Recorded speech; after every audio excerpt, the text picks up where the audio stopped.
सफलता पाइबार रास्ता रावण कंस सफलता न पाई कहीं ना नारी जाति की रेस्पेक्ट दे नथिले। तो नारी जाति जदि आप रेस्पेक्ट दौरान आप उठीजे ऊपर। जय कटक।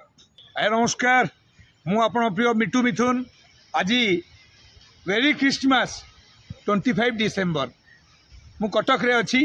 कटक गोटे है भाईचारार सहर, 1032 वर्षर सहर।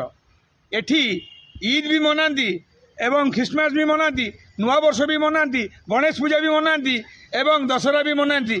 किंतु भाईचारा रे एठी भाईचारा रे आमे थाउ। सकाळ हेले चा खटी होउची हमर मजा। आउ द्वितीय कथा हला एनी पर्सन खोला हृदय रुहे। आ जो कथाटा कटक भावे आज 7 दिन पर भारत ओडिशा समस्ते भावती। तेणुक एति कहबी वेरी क्रिसमस। आपण मानकु एतिकी जे नुआ वर्ष आपण मानकु सबू आगकू नौ। आपण ऑनेस्ट डेडिकेशन ने काम करंतु एवं सफलता मिलिबो। सफलता पाइबार रास्ता रावण कंस सफलता न पाई कहीं ना नारी जाति की रेस्पेक्ट दे नथिले। तो नारी जाति जदि आप रेस्पेक्ट दौरान आप उठीजे ऊपर को। कारण नारी होउछंदी माँ, भौणी, झीओ सबू आमर। तेणुक एति कहबी आपण पत्नी है कि आपण पाखे से बसुंट। तेणुक आप गोटे कथा कहबी वेरी क्रिसमस समस्त को।